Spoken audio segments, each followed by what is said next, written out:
Hello guys, this is my first book. It's called From Darkness to Light, Light in the Dark. It's a story about a boy in a world where shadows loom and despair threatens hope. From Darkness to Light, Light in the Dark tells the extraordinary journey of Mr. Lightford. From a childhood marked by violence and loss to the unwavering strength of his warrior queen mother, this memoir reveals a tale of resilience and love. Through heart-wrenching trials, Mr. Lightford discovers that even in dark, a flick of light guides us towards healing and redemption. I hope you can join him as he confronts his past, embraces faith, and learns that love can illuminate even the most desolate paths. Darkness to Light is a celebration of human spirit, a reminder that we all have the power to rise and find our way back to the light. It's available now on Amazon, and discover the light within. Thanks, everybody.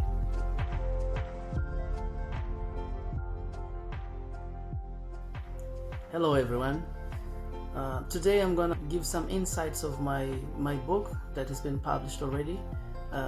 It's called From Darkness to Light, Light in the Darkness, and how this story actually started. It actually started with his mother. As an orphan, she was raised by neighbors in a rural area in a very small town.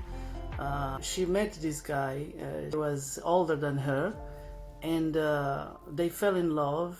She got pregnant, and he was a foreigner from Europe, and he was working there in a factory. And 1 year later, this man died. Not just orphan, and she was now a widow as well, and with a baby. You can imagine a 14 years old girl with a baby, looking for a job, to clean houses, to wash the dishes, to do anything to survive, to raise her own child. It was basically a child trying to raise another child, and it was very, very hard trying to make ends meet for her and her baby. 3 years later, she decided to give it a second try. This new husband of hers didn't like the baby because the baby that she was bringing with her, it wasn't his, and he was beating the mother and beating the baby. It was horrible. It was complicated, and she endured. Was a friend of her husband. He was always coming there. He was always showing this good side of him.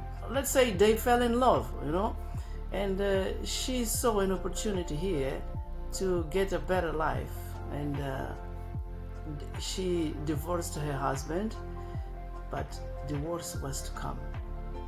You can see how the humankind can go so low to use her as an ATM.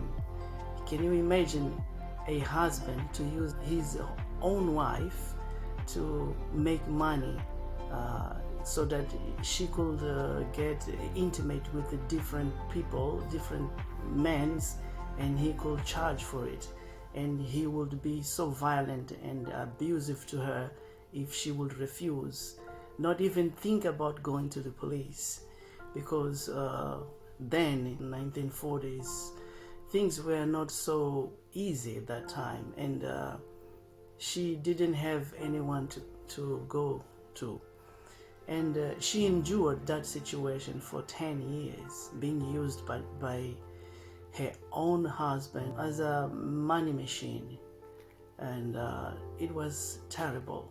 She didn't know what else to do.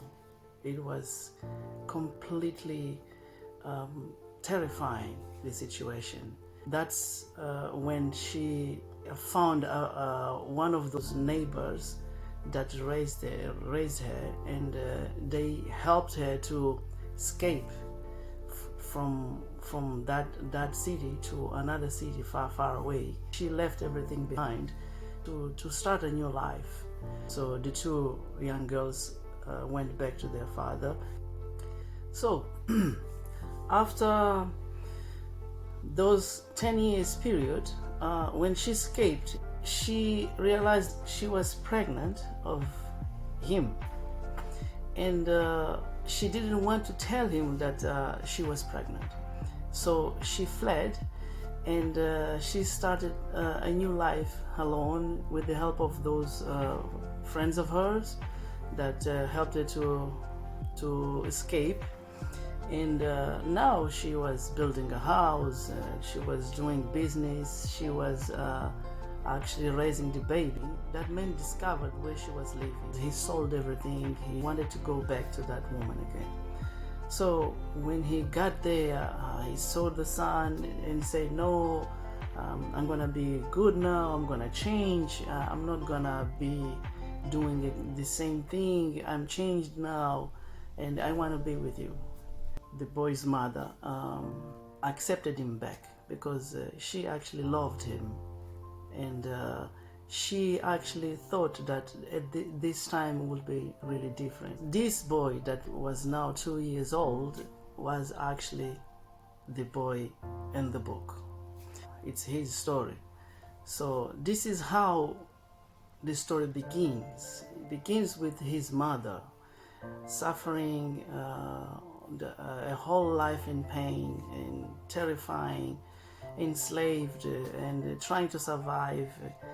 And here they were, a father, a son, and a mother.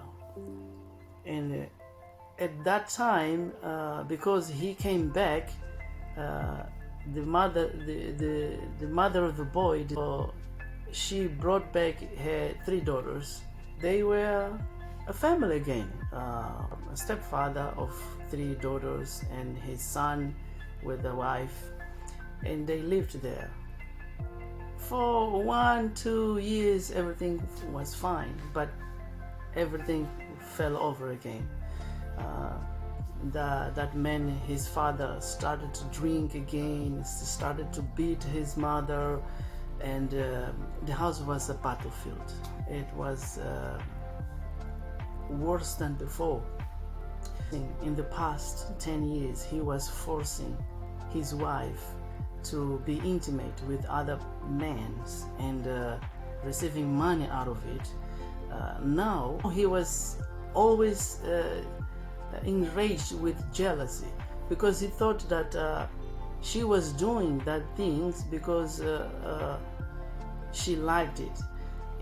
He was forgetting that he was forcing her to do those things, and now he thought that she was continuing doing those things, and the jealousy, the alcohol, and everything just exploded, and it was a really horrible situation. When he came drunk from the street, he would beat his mother till almost dying. Those 3 girls, they had to hit him with something heavy, with the door, with the chair, with the sticks, anything, so that he could leave and release his mother's throat. So it was a life of violence, a life of being terrified all the time. So it was completely inhuman. And well, she endured that thing, endured that life for over a decade. That's when the boy heard his mother crying, screaming in one morning that he was not breathing because he died during sleep. A terrifying man, a horrible man who actually did die peacefully. Can you imagine that? the irony. The boy, the mother, they thought that that was a relief. Finally, the day came. But at the same time, it was it's a line that they would have to now cross and live alone, and the responsibility would now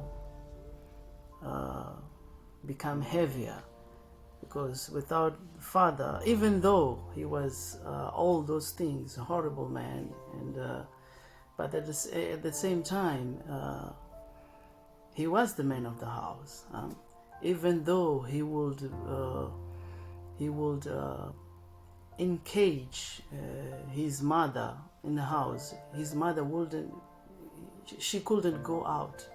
He would lock the doors inside. She and the boy would stay home the whole day while he would go to work, and they could only go out when he would come back from the work.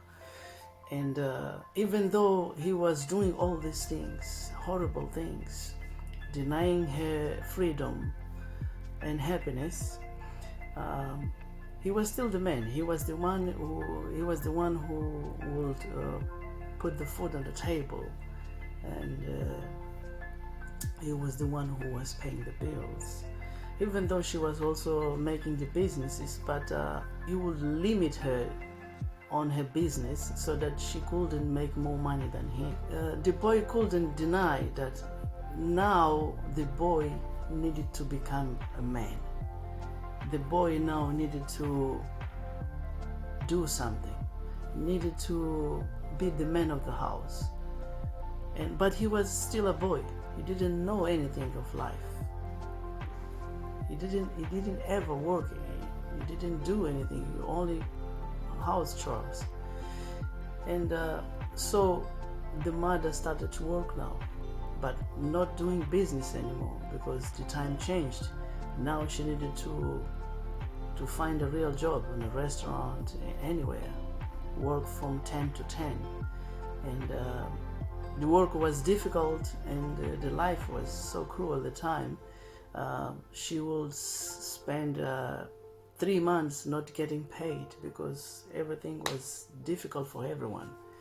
And that's when the boy decided to drop out the school and start to work to help his mother, to bring some food on the table, to bring some money. And that's what the boy did.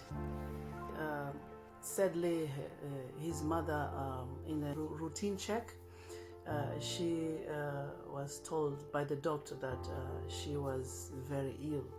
She contracted AIDS, and she knew that she didn't have any man. She didn't have any man besides her husband, and she knew that she could only have contracted that from the boy's father, her husband.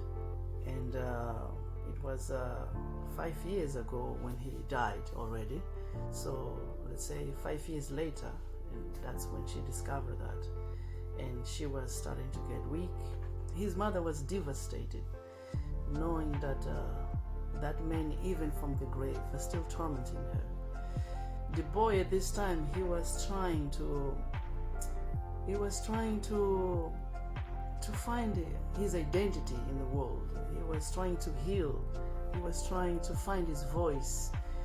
He was trying to find his way in the world. And he met a friend, a girl. This girl meant a lot to him, actually helped him a lot, because this girl had a boyfriend, and the boyfriend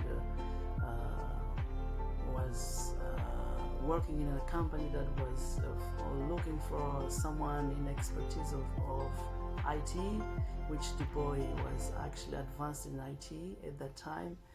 And his friend, this girl, linked both of them, and he started to succeed, helping more his mother, and he started to develop the career, working internationally and so on. And there was a time that this relationship, the boy, his friend, the girl, started to becoming a little bit difficult and awkward, because he became a very good friend of her boyfriend, and he was very private, let's say. He didn't like anyone closer to his girlfriend. The boy decided that in order for him not to jeopardize his friendship with the boyfriend, nor with the girl, his friend, he decided to stay a little bit far away from the friend, the girl. The girl that he met was also broken. Two broken souls that found each other, and they found comfort in each other. The girl was trying to run away from her family, which was very controlling, and Lightfoot, the boy, was trying to find a love, trying to make his life, his family, and he wanted to do something different from what he lived. He wanted a peaceful life, something that he didn't have in his childhood. And so he started to date that girl. He became a very good friend of her brother, against all odds, against her families, and they had a child, and it was like we could say like a movie story, with all those wrongs and all those good things all mixed up there.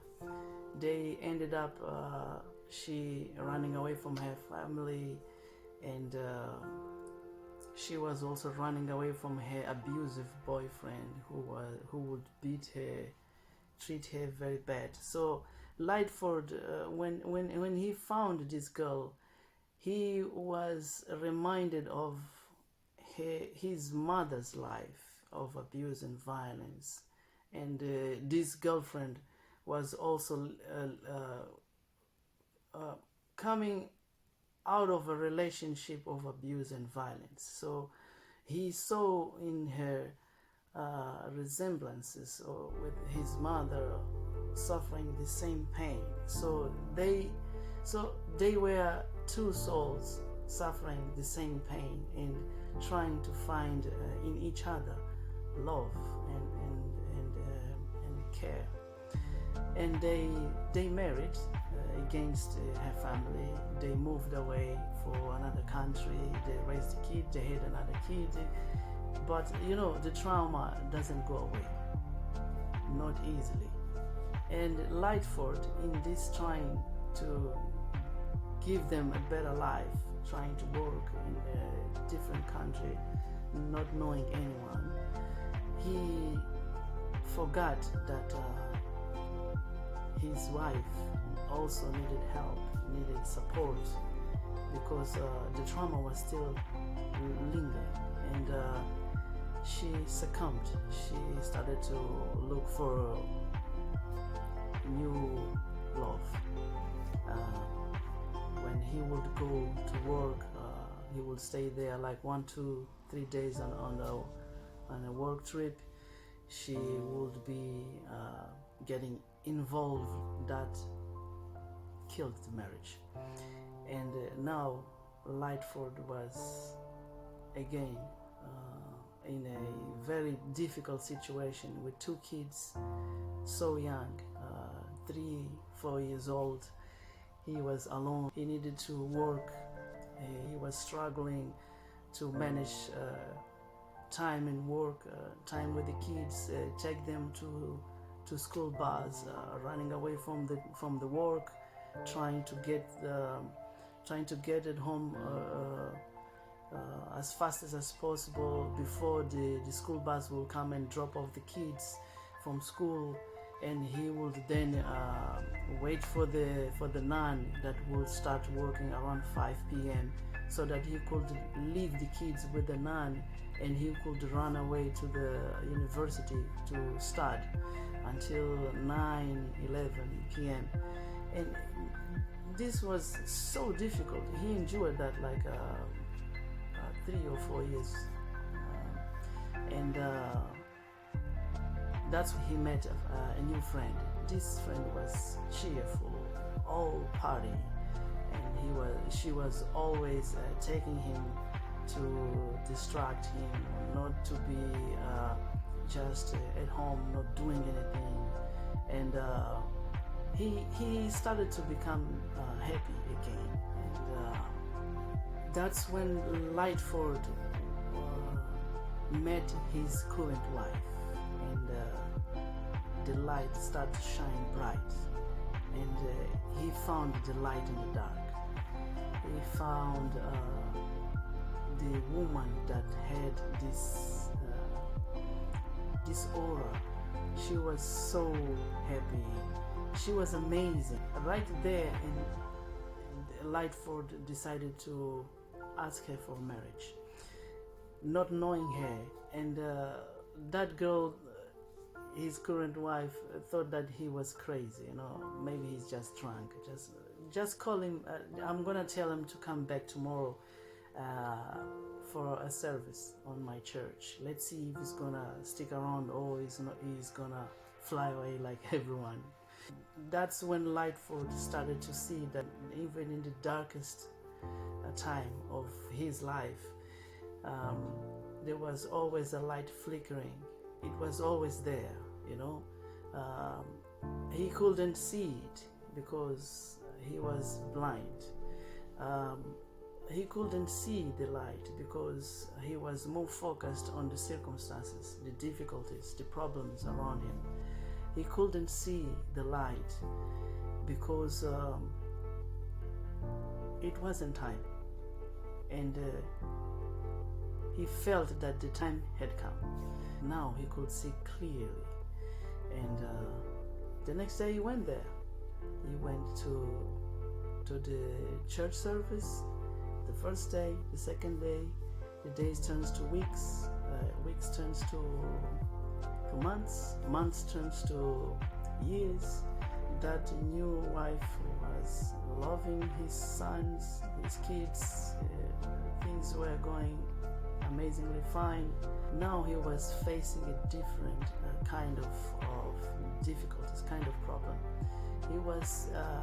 He was always getting caught between his current wife and the kids. So give correction with love. The kids were coming from a very difficult past. They needed love, and at the same time, his wife, she wanted a family very organized with discipline, respect, and everything that she learned. And so there was nothing wrong with that. Everything was fine. Everything was right. But at the same time, these kids were coming from a very difficult situation where their parents were divorced. They have been raised by a nun. They grew up alone, basically. Father working every day, coming at night after school, and they needed love. They were broken. So how could Lightford manage the situation? It was very complicated. If he would ask for a little bit of love, patience, and comprehension with the kids, the wife would think that he was defending the kids. And if he would be on his wife's side, knowing that she was right and she only wanted to do good, the kids would think that they are abandoned. If our father cannot understand us, who else is going to understand us? So he was in this very tight situation, very difficult. And Lightfoot was always thinking back and see that his mother was always sacrificing everything for her kids, and he was now realizing that he had to sacrifice everything for his family, trying to have a family, a happy family, away from violence and abuse and any kind of violence, any type of violence, whether psychological, verbal, or physical abuse, none of that. And he was also most of the time thinking and realized that his mother, she knew that the light was always there, even though the darkness was always around. Would understand now better that what made his mother to do what she had to do was hope. Hope that one day her son, her kids would break this cycle of violence and abuse in their family. So he realized that now it was his turn. It was his time to sacrifice everything, even his life, to have a family that is completely different from the life that he had in his childhood. And I'm not gonna continue with more of the details because it's really amazing knowing, having these insights, and while you're reading the book, you will actually understand a little bit better the characters, the emotions that they would carry, which I couldn't be eloquent on the book. This is not a memoir only for those who've suffered. It's for everyone seeking hope, everyone who's healing, everyone who is trying to find courage to transform, to become a better man, a better woman, a better parent. And it's a tribute to mothers who shield their kids with every fiber of their body. This is for everyone who's seeking to find a more colorful life, whether with family, whether with friends. I hope you guys enjoy this book, and it's available on Amazon, which is being sold worldwide, and wherever you are, they can deliver it for you. Please like and subscribe. On my channel, you will see the link that can take you directly to the Amazon site where you can buy the books. The book has written in two versions, in Portuguese and English. I might translate another version for other languages, but it will depend on how the demand will be. If you want to have some more comments, you can actually write on my channel and I'll respond it.